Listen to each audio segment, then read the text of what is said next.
You mentioned you worked for Steve Jobs and he was an asshole. 100%. He also taught me about the concept of signal-to-noise ratio, which I've really adopted. You need to get 3 things done every day, whatever they are. And that's the signal. You got to block out 70% of the noise. Now, because you're blocking out noise, you're perceived as an asshole.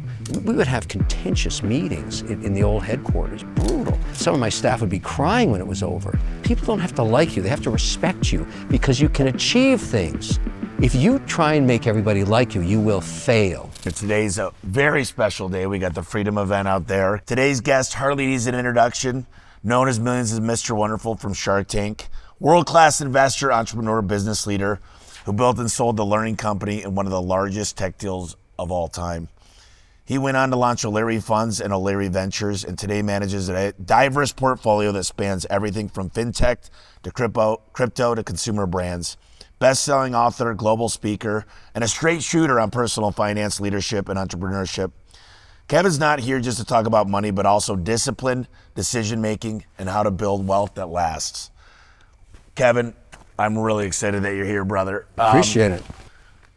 Why did you decide to do this, is my first question. I love working with entrepreneurs, and what that room was full of was entrepreneurs, people that really understand that entrepreneurship is not a destination, it's a journey, and we're all in it together, and we were sharing our thoughts together. I really enjoyed that session because there's a lot of energy in that room. But that's what it's about. When you start a business in America, only a third of the population can pull it off. I mean, it's not for everybody, and I'm not telling people to do it, but if you are going to do it, you want to talk to other entrepreneurs. You want to share ideas. You want to help entrepreneurs not make the same mistakes that I made. So I kind of go through that journey saying, here's what worked, here's what didn't, here's what I've learned recently, here's what I've applied, here's how it's worked. I want to share, you want to give back. That's the way I look at it. What do you think about the home service industry? It's probably one of the best times ever to be in it. Not only technology advancing it, it's never going away. It's never going to be replaced by AI or any of this disruption stuff. It's the core of most people's net worth is where they live, and they care about it. It's a spectacular industry. I mean, it reminds me, there's 2 industries that I admire so much that are going to be around forever. Climate control storage, which I came up in, it's very directly linked to the stuff you buy for your home, because after a while you store it. I mean, it's kind of like everything that goes on in maintaining a home or a business is a perpetual business. Good times, bad times, recessions, whatever. It's always a required service. You know, we run at my company 25,000 jobs a month. And you know what's crazy what happened through COVID? Is we were deemed essential. And I've been through 2008, as you know, and the multiples went from 10 to 12 to 14 to 18 to 20x. Isn't that crazy? 20x. And it's hard to do the math, really, of 20x multiples on EBITDA. Then I learned about annual reoccurring revenue, and you can get a multiple of that. And it's fun stuff. What do you look for when you make an investment? I look exactly for that. How do I get my money back, first of all? Secondly, how stable is the reoccurring revenue? How risky is that recurring revenue? Like, what would make it stop? I mean, I'll pay way more for a safe investment that has recurring subscription or whatever it is to keep continuing every month. That's what you're describing, and that's why it's valuable. And it turns out the whole market feels that way. And so these multiples have increased for a reason. It's the safety of the investment. First, to return the capital invested, and then to accrue the benefits of a renewed pace of free cash flow. That's very, very valuable. People covet those kind of investments. And so it takes executional skills too. You have to have someone that can execute, that can do it. But if you understand the model and how to acquire a customer and how to maintain it, and it generates cash, that's pure gold. And that's what this business is. That's why it went from a 7 to a 20. That's not you or I deciding. The market decided that because that's what the market wants. And so you're very lucky to be in that space right now. Very fortunate. And I think it's going to 6x in the next 7 years. And I watch a lot of people. There's a lot of jobs going away. And it's scary. It's kind of scary in a one way. I mean, what do you predict? I just heard Bill Gates come out and say in 10 years, there's going to be a government subsidized. You're going to have to pay people to live, because robots next year, Elon Musk, it could cook for you, it could walk the dogs. I mean, where are we going? What do you think about in the future? You know, I've listened to that narrative for multiple generations now. And I bet you if you were, you had a family business back 150 years ago making horse-drawn buggies, and you went and saw the first car roll off the Ford production line with 4 tires on it and an engine in it, you say, oh, we're dead. I mean, we're all gonna lose our jobs. That's not what happened to the economy. New technologies advance productivity. There's a shift in who works on what and where. That happens. There's just dislocation. But because it's productivity enhancing, the economy actually expands. It's the same argument as saying, oh, well, television is going to destroy radio. That's complete BS. Radio still exists. It comes from satellites now. I don't worry about that kind of stuff. I don't believe in predicting doom in the American economy. That's never worked. It never has happened. I've never bet against the American economy. It's provided an 8 to 10% return on average for almost 200 years. I mean, we're good at doing stuff that makes it easier to live and more productive. If I need a robot or a car that's going to drive me, great. And whoever was going to drive that car is going to do something else, probably a business that's more valuable and make even more money. It's going to free human beings from tedious tasks like flipping burgers. Right. I saw a robot flipping burgers the other day. I don't care. I'll eat the burger as long as it tastes good. Yeah. That's it. I think a lot about where business is going. And just like you just showed the video of you, I can speak in Russian, Japanese, my AI, HeyGen, some of the other tools we're using. I just watched a thing. Have you ever heard of N8N? Yes. It's like Zapier, but for AI. I could literally have it research the #1 post for home service and build a whole integration that actually goes out, does the research, writes it. I'm talking, builds a thumbnail, which Mr. B spends $40,000 on a thumbnail. And it posts and build it perfect for X, TikTok, Instagram. I mean, now you're using the technology. Well, that's what's crazy is I want to talk to you. Like, I know every major PE company in the space, all of them. Blackstone, KKR, Apollo, all of them. And they show up in their loafers, their nice watches. I don't want to get in trouble here. I love you guys, by the way. And they think home service is just anybody could do it. And then I watch them fall apart because they lose the culture. They lose the... These blue collar guys, they weren't raised the same way. Some of them have bad teeth. We got to work on that. And they walk in, they treat them like a cog, a wheel. And they watch it fall apart because they say, #1, you can't cut your way to success. And I've seen very few people pull it off. That's why PE just learned, never get rid of the founder. Never get rid of the founder. What is that? I don't know if you've ever seen that when they go in and they start looking at balance sheets and income statements and cash flow. And they try to figure out a way to absorb make it more profitable very quickly. Have you ever seen that in business? Yeah, I see that all the time. The challenge is the analysts that do that work have never actually run a business. It's a problem with PE and venture capital. Until you've actually made payroll on a Wednesday night, you don't know what it's like and how hard it is to run a business. And just use the metrics of, okay, I'll put debt on it, or I'll change this, I'll change that, and it's going to be more profitable.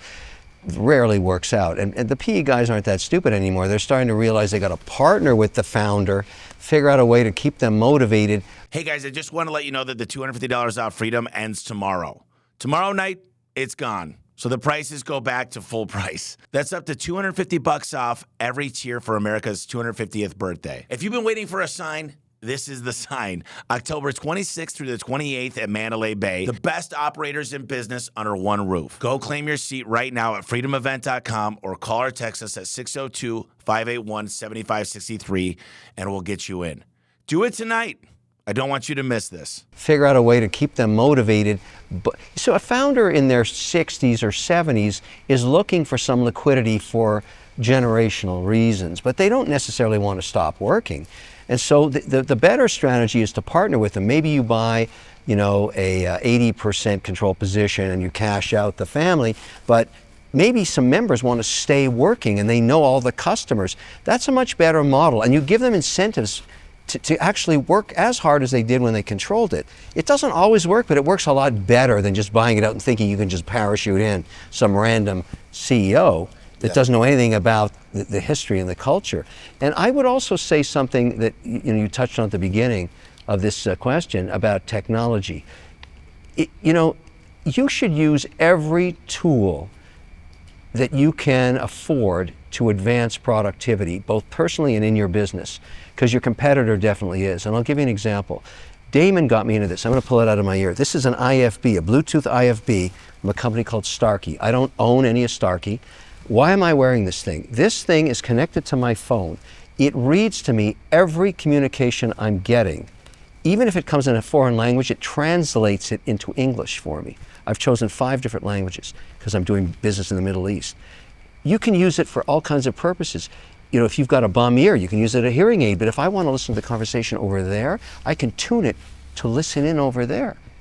Now, these are not cheap, $6,000, but this thing has saved my hiney so many times when I travel and or I'm doing something like on television. I've got the director in my ear, I'm on live TV, and I'm getting my messages on all of my deals, and this ear is reading it to me. And I'm able to absorb that and be more productive. So the minute I get off air, I can call. Thank you, Damon. Thank you, Starkey. I mean, I'm not the only guy. I mean, a lot of the sharks are using these things now, and Damon brought them to us. That's great. It's very cool, very cool.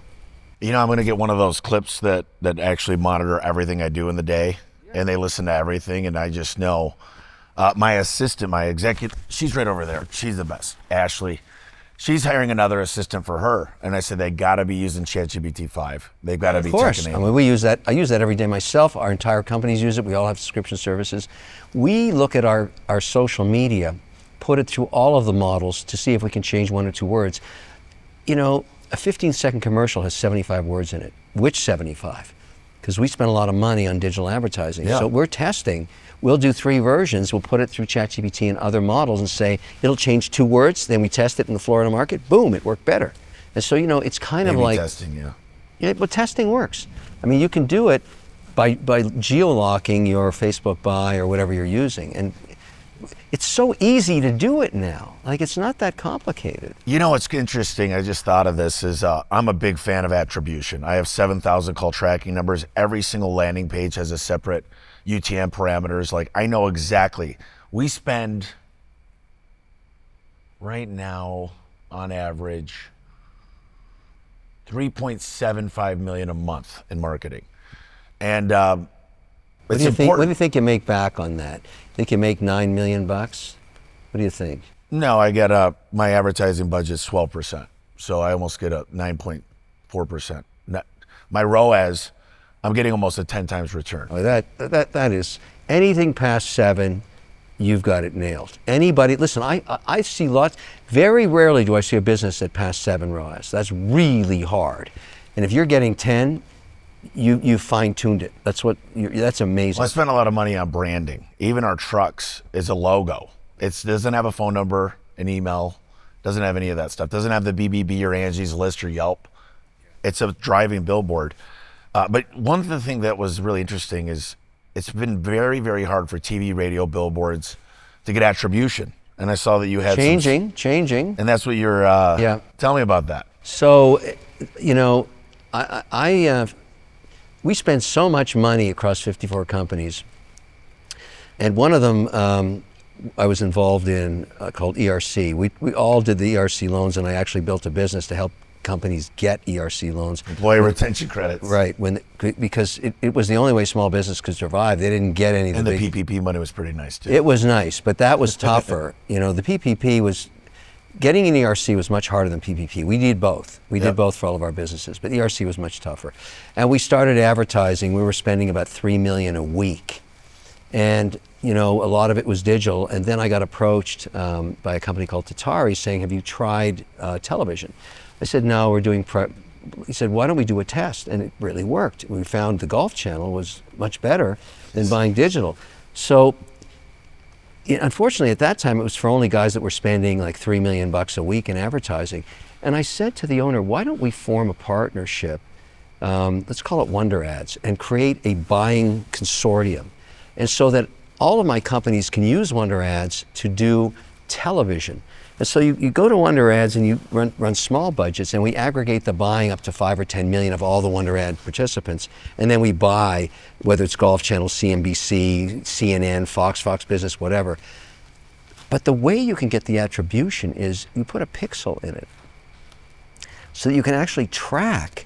And every Tuesday, we know exactly which channel produced the highest ROAS. And we found that now a third of our advertising is done on television, on streaming services. Right. We never did that before. OTT. And that was Wonder Ads. That's what we did it for. And so anytime I see a business that works for my 50 companies, I want to share it with everybody. And we form a company, and that's what we did in the case of Wonder Ads, and it worked. And now 30% of my spend is in the strangest places.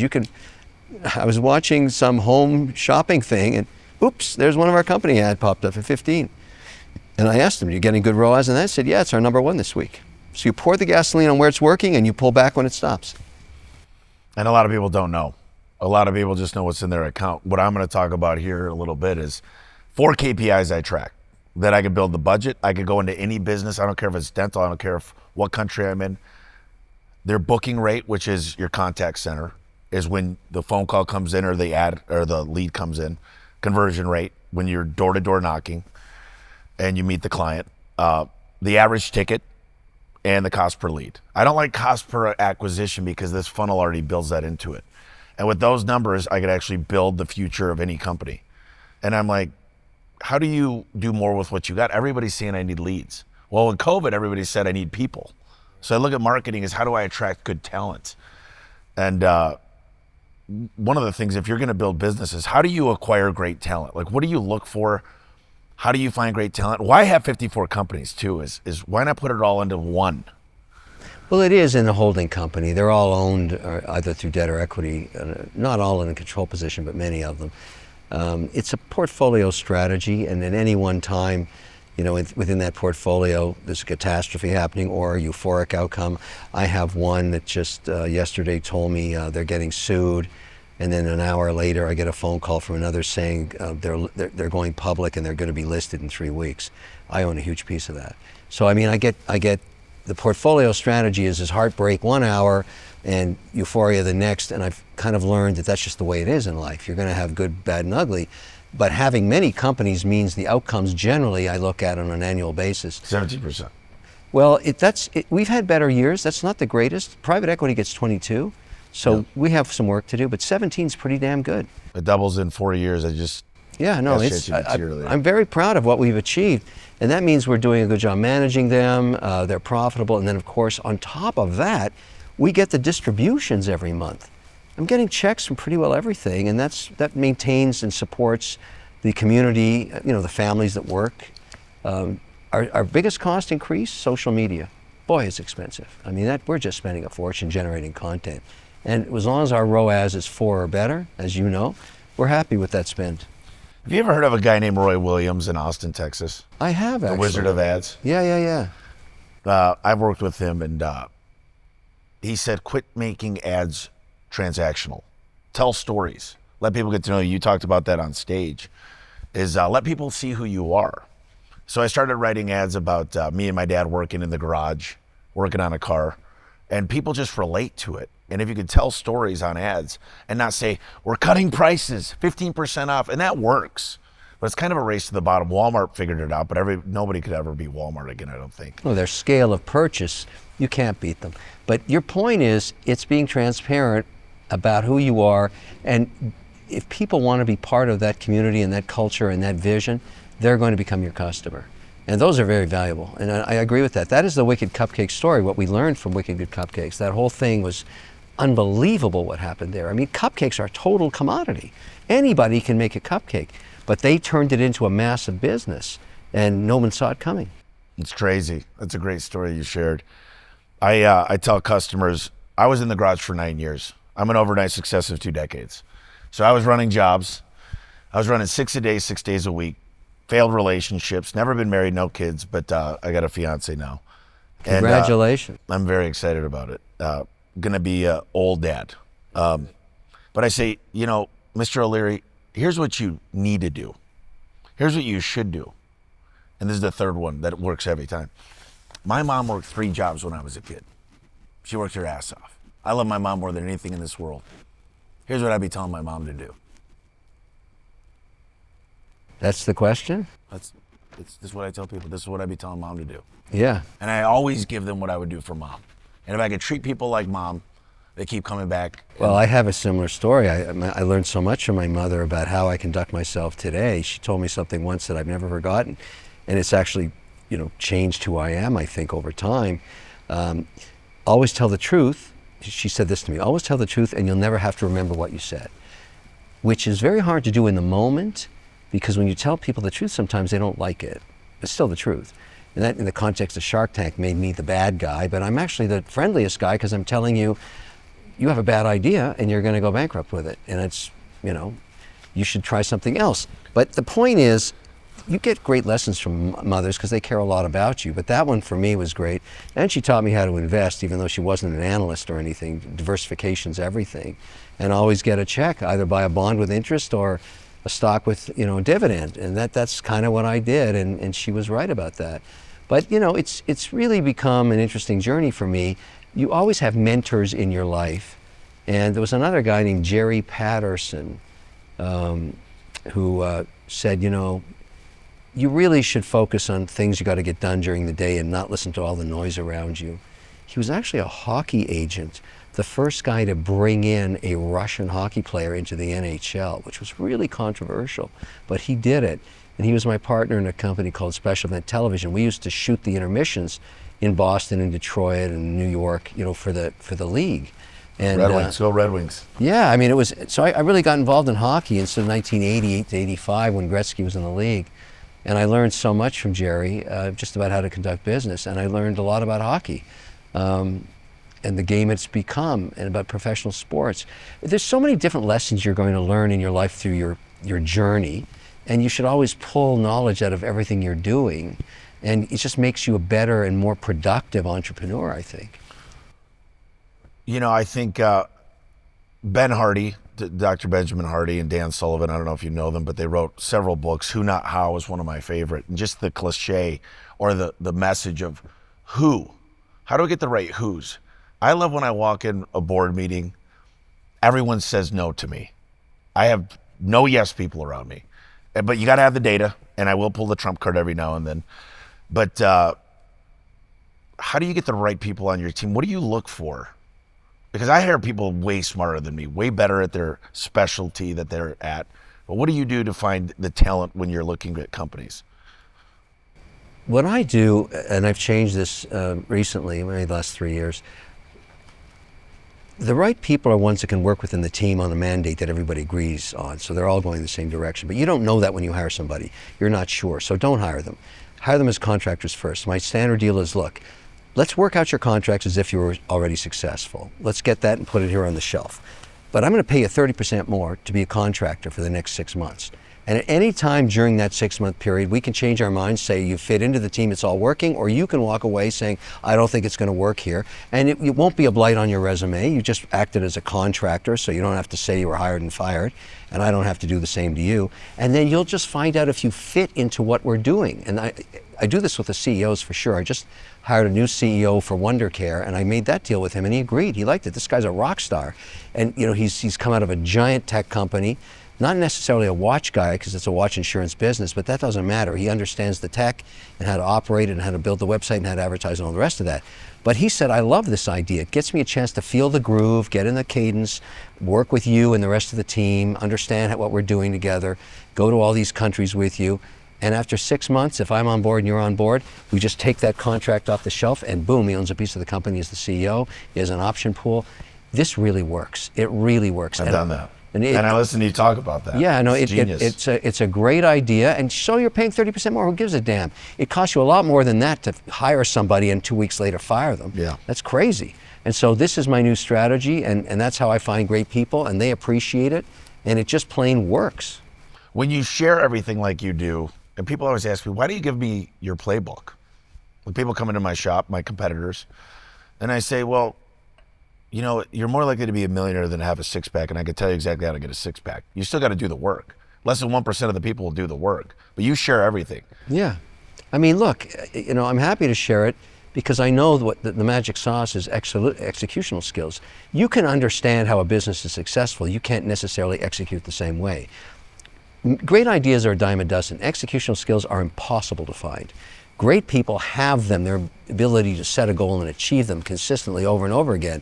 And that comes from being a great salesperson, learning that way. I like to see people come up through sales because they understand how hard it is at the beginning of the month to be zero and then have to hit the goal every month. I did that for my whole life, still do. But just because you know how a business is operated and it's transparent about it, I bet you less than 1 out of 10 people could do the same thing. It's very rare. I mean, less than that. You mentioned you worked for Steve Jobs and he was an asshole. 100%. I love the fact that he was just a creator. But I watch all of his videos and he goes, the worst, I love the fact that he goes, if you hire great people, they'll tell you where to go. And that's what he figured out. I mean, but I could see the asshole in him. 100%. He just was really difficult to work with. It doesn't mean he wasn't a genius, he was. He also taught me about the concept of signal-to-noise ratio, which I've really adopted. He would argue that you need to get 3 things done every day, whatever they are. 3 to 5. 3 to 5 things you have to get done every day. And that's the signal. The noise is all the stuff that comes at you that stops you from getting the 3 to 5 things done. And so you have to identify the 3 things, and then you have to fight off all of the noise coming at you to stay within 70-30 ratio. You got to block out 70% of the noise so that 30% is getting the 3 things done. Now, because you're blocking out noise, you're perceived as an asshole. You're stopping people in mid-sentence saying, I'm not interested, not interested. Just not wasting time is what he was about. He was blunt, he was difficult, he was ornery. He had a woman working beside him back then named Heidi Rosen who would smooth things out afterwards, and we would have contentious meetings in the old headquarters, brutal. And he would just, be brutal. And some of my staff would be crying when it was over. And then Heidi would call me on the way back to SFO and say, look, we're going to pay you the $12 million for the update or whatever it is. But she wouldn't even apologize for Steve. We were past that. I didn't need to. And there was no text back then. He would email me at 3 a.m. Boston time and expect an answer within 5 minutes. And I would give it to him because he was such a huge client. I'd wake up for that. That was him being on signal. And so I've kind of adopted that too. You got to understand you will get stuff coming at you all day that doesn't matter. And because you push it aside, people get pissed. I know. They feel they're not important. Well, the truth is they're not. What they want from you is not relevant. It's not important for your mandate. And what matters long term is that you're successful. You will keep your friends and family, and you will have respect. People don't have to like you. They have to respect you because you can achieve things. That's what matters. You will always have respect if you can achieve things. If you try and make everybody like you, you will fail. You will fail because you'll spend your whole day dealing with noise. That's the problem. You mentioned you hired the CEO, and when I learned about equity incentive programs, you could call it phantom shares, you could call it stock options. The biggest, best companies in the world, private equity, they'll do a 10 to 15% pool, and they know how to use it strategically. When I learned about this, by the way, I hate ESOPs. There's some tax advantages to ESOPs, but equity incentive programs gives people a stake in the outcome. And if you do them right, you make a lot of millionaires and you make a lot of owners. How do you feel about equity? I 100% believe in it. My model often, if there's an operating business, someone comes to me and says, let's start this operating business. It's my idea, but I want you as an investor. I'll say, look, I'll do a 70-30 deal with you. I'll do 70, you do 30. But the minute you hire somebody that needs equity, we get equally diluted. So we start at 70-30, and then as new people come in, we equally get diluted. That makes the person who's running the deal, the guy with the 30%, sweat every hire because he or she is also taking the hit. The dilution. And so, but they know they have to give away some, and as the business grows, they keep giving away, and they have to because I believe everybody that's important to the business should have some sweat equity in it.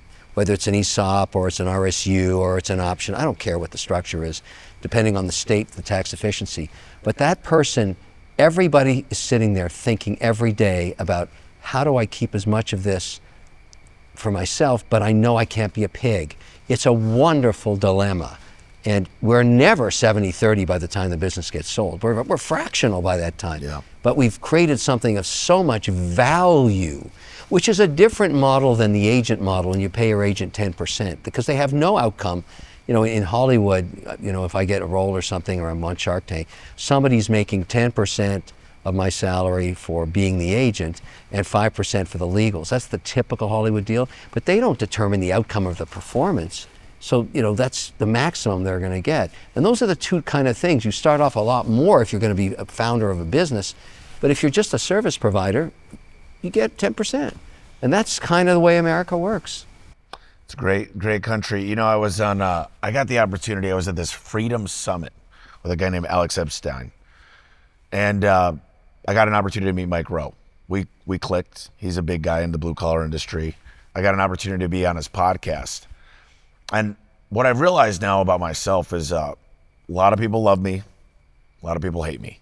And I'm sure you get the same. Yeah. But on his podcast, there was 4,000 comments. And not one of them talked bad about me.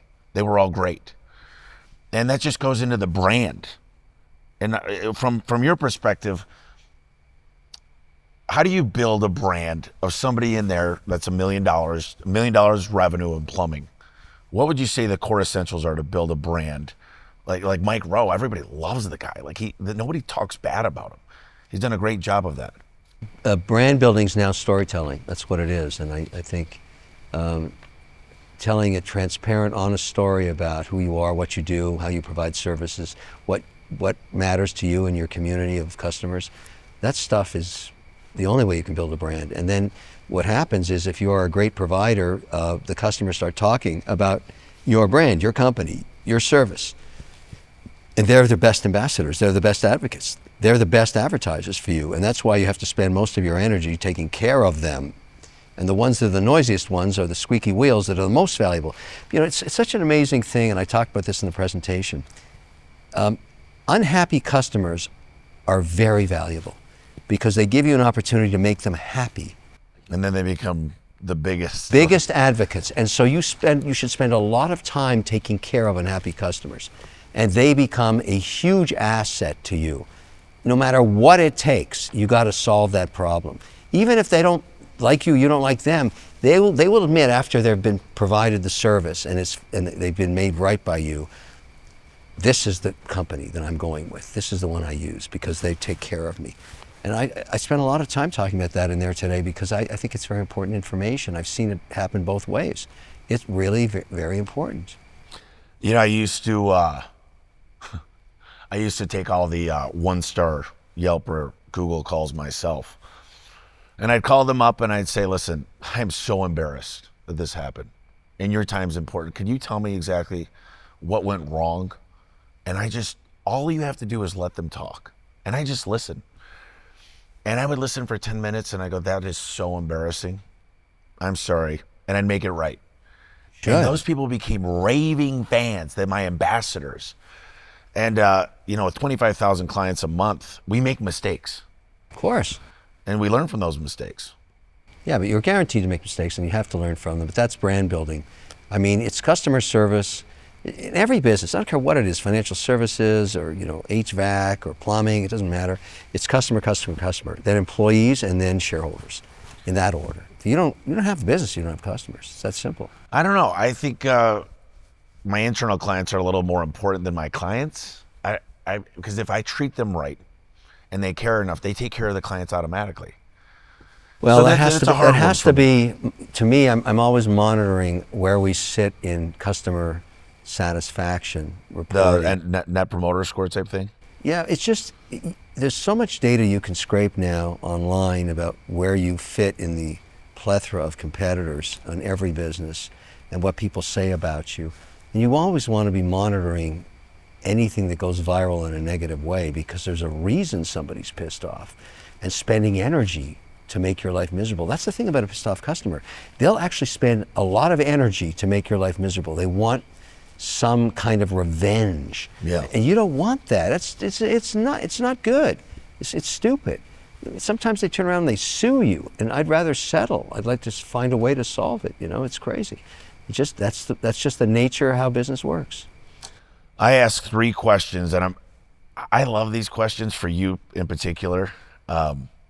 What's one piece of game-changing advice that you wish you knew in your early 20s?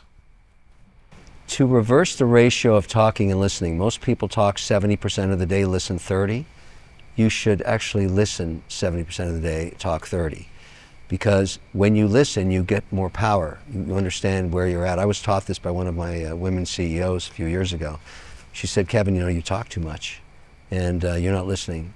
And you should try reversing it and see how powerful you're going to become. And she was right. It helps you a lot to just listen. Listen, go into a meeting and just listen. And sometimes there's an uncomfortable moment, you don't say anything, and they start giving you information they didn't want to because they feel socially uncomfortable. I don't feel uncomfortable. I'm happy to just listen, and it's very powerful. It works immensely. That's one thing I wish I'd learned in my 20s because I talked too much back then. But now I don't. I'm very careful. I just listen. What's a millionaire habit that sets you apart from the rest? Not a millionaire. I don't even care about a millionaire habit. Just what's one thing you do?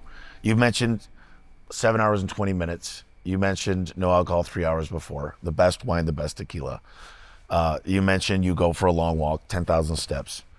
But what do you think that you do that you've learned that kind of no one else is really doing? What I've learned, and I've started to do it recently, is I try and spend about 30% of my day doing something that's outside of my comfort zone. Something I'm completely uncomfortable about that I don't know how to do, I'm going to learn it. And that's exercising the brain. The brain wants to do that. You never give it that chance. You're always staying in your comfort zone, and that's very bad. So I'm trying all kinds of things that I thought I could never do, and it's helping me immensely. And recently I took on acting. I've never been an actor. I'm dyslexic. I can't memorize lines. Well, I found out a way to do it. And that's helped me on other things. And, it was an amazing journey for me. I don't know what it'll lead to, but it was a hell of an opportunity, and I did it. And you can judge for yourself. It's a movie called Marty Supreme coming out Christmas Day. Christmas Day, where's it available? The 25th of December. Is it out of theaters? Out of theaters only. And it's a big movie with Timothy Chalamet and Gwyneth Paltrow, and I'm in this movie as an actor, and check it out. We will. If you had to start over tomorrow with $10 million, but you still got all your connections, $10 million, what are you doing with it?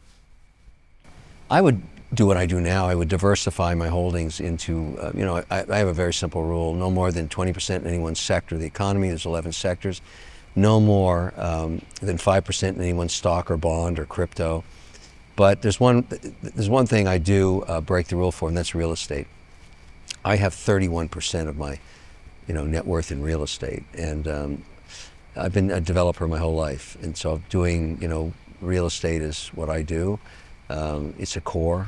I've done everything from climate control storage to luxury condos or whatever. And right now the hot sector in real estate is data centers, so I'm doing that. But I like real estate. You can touch it. It never goes to zero unless you put too much leverage on it. And so, I'm very careful about how much debt I put into my equation. I keep a very low debt ratio. I want to be able to survive debt, and because I went through 2008 in real estate, that was pretty tough. So it's kind of learning from the past experiences. But I take that 10 million, and I think I could probably, do well with it by just being diversified. I think a lot. Money for me now is a KPI. It's kind of like. It's not going to change the way I live. It's just not. But I find that the goals keep getting bigger. The goalpost always moves. No matter how much I succeed, no matter what my body fat is, no matter how much I'm praying, no matter how much time I'm spending time with family, I've never arrived. And you talk a lot about investing. You know a lot. You know a lot of people. At what point? What's it all for? You said you still spend weekends with your family. You go anywhere in the world, but it'll never be enough. It's always. Yeah, I don't think about it that way. I don't need more money. I need more time, and so you can't buy time, obviously. So you want to use it the best you can. Money is sort of the index by which you can judge as an entrepreneur success or failure. If you do something well, you're going to make more money, and you can decide what to do with it, reinvest it, or do whatever you want. but it's a derivative of what you're doing successfully. It's not the goal. You can't create a business without it, obviously, but it's a derivative of success. If you make more money, it's because you've been more successful. But there comes a point where it doesn't change your life at all, whether you have, and I would say to young entrepreneurs, your goal is trying to get $5 million in the bank somewhere, making, just treasury returns as your safety net. 4 to 5%. Yeah, that's all you're going to make, but you have it there for whatever happens, medical emergencies or catastrophes or whatever. And after that, you're starting to build generational wealth. And it's very hard to make that first 5, really hard. It's hard to make the first million. But if you can make 1 million, you can make 5. If you can make 5, you can make 50. If you can make 50, you can make 500. It's just, you have it in you. You only need to prove it to yourself once and then go do it again and again and again. But it's, at some point, I don't know what the number is for most people, 50 million, I don't know. How much do you need? What more do you need? You got a beautiful house, hopefully. Just depends on if you love boats and jets. Okay, well, I get that. But what I do, listen, I've owned planes. I don't want to ever own a plane again. I want to lease the hours, and I want an operator to run it and deal with the pilots. Yeah, charter it. Yeah. Yeah. So I probably charter 250 hours a year. And so that's a lot of plane time, but I don't consider that a luxury anymore. Just a necessity. For me today, I'm going to be in 3 cities. I got to get there, and I got to get there on time. And so I'm not excited about getting back on a plane. That people think that's a luxury. No, it isn't. It's a pain in the ass. Who wants to do that all day? I would rather teletransport myself, as opposed to sit there, like in a plane for hours and hours. Not that I want to whine about it. I'm just saying, if I could only own a plane. Why would you want to own a plane? It's a utility. Well, the deal is, all I care about is that I have internet, because I get a lot done on a plane. Well, you can. Starlink on planes works better than the hotel internet does. That's one thing. That's what we're looking at, is making sure that we got great Starlink. Who's your, if the rest, I don't care if they're dead or alive, who do you look up to? Jesus maybe, but who's somebody that you just are like, man, woman, old, young, dead or alive? Who inspires you the most? And maybe, obviously, I know your mother had a big impact. Yeah, of course. But I think the guys that had most impact in terms of how I look at it was Steve Jobs and now Elon Musk, who's 100% signal. He has no noise. It's made him very awkward socially, obviously. But look at what that guy's produced and how successful he is in so many different sectors. Every mandate he takes on, he's wildly successful. It's just sort of, he really, really understands the metric of spending time on the things that matter. I've seen him walk away from a conversation midstream when he realizes there's no value here. Yeah, I'm not going to waste You're allowed to walk out on meetings. You don't feel value. No value. And so I understand why he does it, and I think he's achieved a lot. He's a good example for people to understand the whole noise-to-signal ratio. And I think, I just look at executional skills. I look at what's the mandate, when does it get done? Is it achieved, yes or no? The rest is all BS. And people that come to me and say, look, I want you to invest in me. I've had a couple of failures, and I've learned from my mistakes. And I ask them, why did that last business fail? And they start blaming everybody else except themselves. Blame these 2 fingers instead of these. And I always say, you own it. It failed because you screwed up. The only person responsible for the failure is you. And you spent the last half hour blaming everybody else, including the market. I'm not going to invest in you.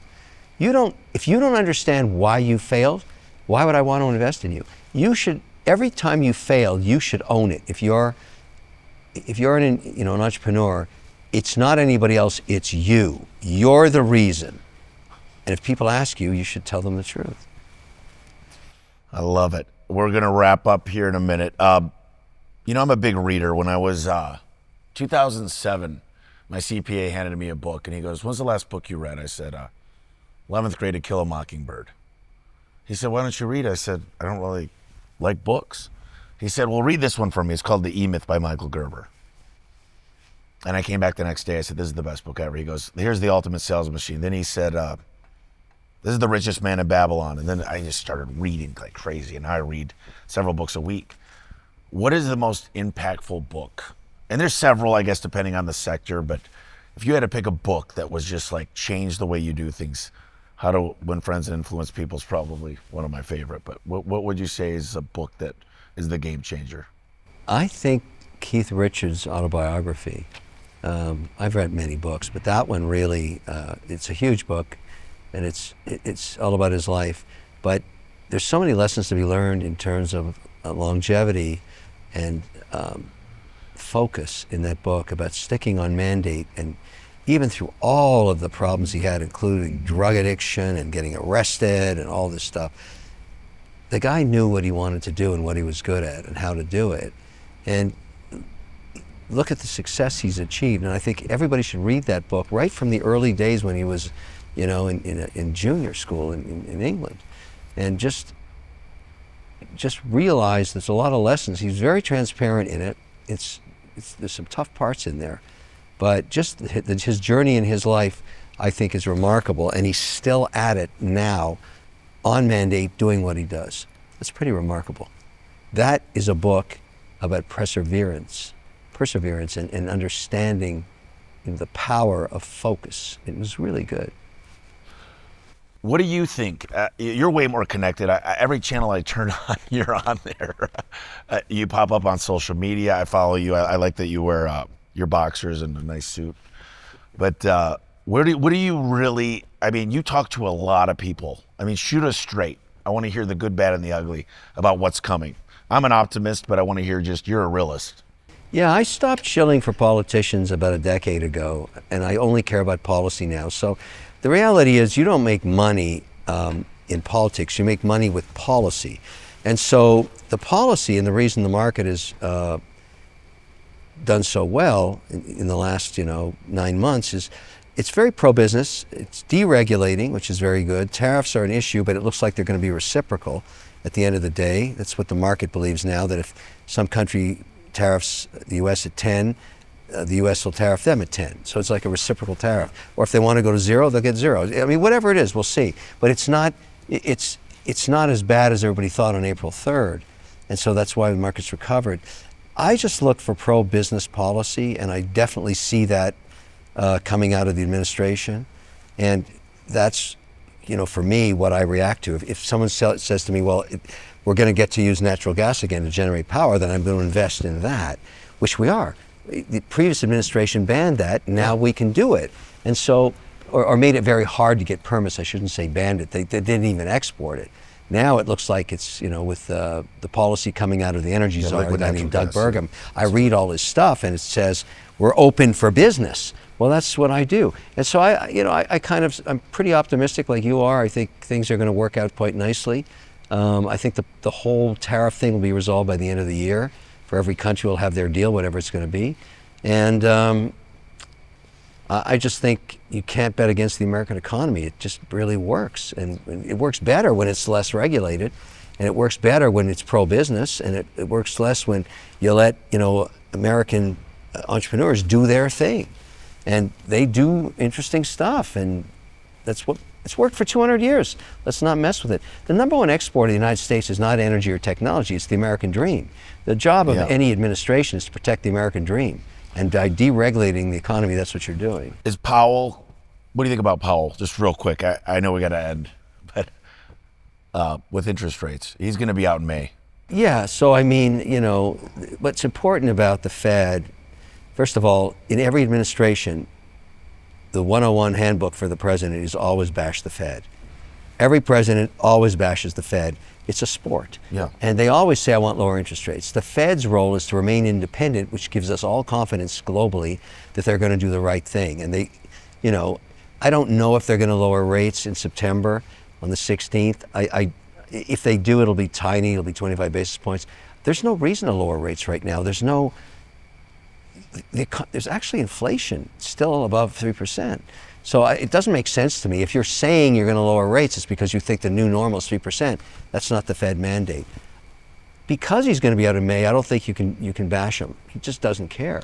It's important that the Fed not give a poo-poo. That's what makes it work. The system really works. I don't want the Fed controlled by any president.